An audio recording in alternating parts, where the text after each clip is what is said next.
जय जोहार। छत्तीसगढ़ी प्रमुख प्रादेशिक समाचार के संग मैं संगीता यादव।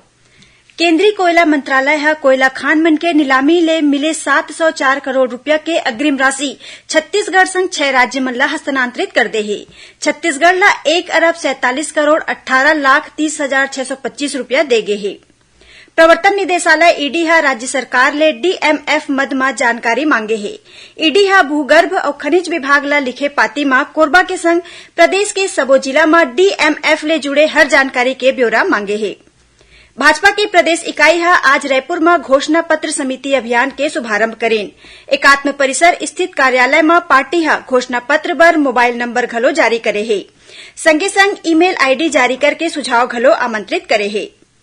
पर्यवेक्षक भर्ती परीक्षा 2023 में परिसीमित सीधी भर्ती के तहत अब 45 बछर ले ज्यादा उम्र के पात्र कार्यरत आंगनबाड़ी कार्यकर्ता मन के घलो आवेदन स्वीकार करे जाही।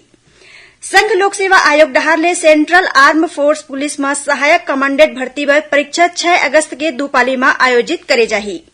रायपुर जिला कौशल विकास प्राधिकरण और मुख्यमंत्री कौशल विकास योजना के तहत सीविंग मशीन ऑपरेटर व्यवसाय में निःशुल्क आवासीय कौशल प्रशिक्षण देबर युवती मन ले 10 अगस्त के आवेदन मंगाए गए हे।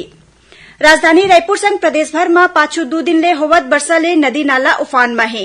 उहे आम जनजीवन घलो प्रभावित होए हे। मौसम विभाग ह अवैया 12 घंटा के दौरान मुंगेली, पेंड्रा और कबीरधाम जिला में 1-2 जगह मन में भारी ले अति भारी वर्षा होए के चेतावनी दे हे।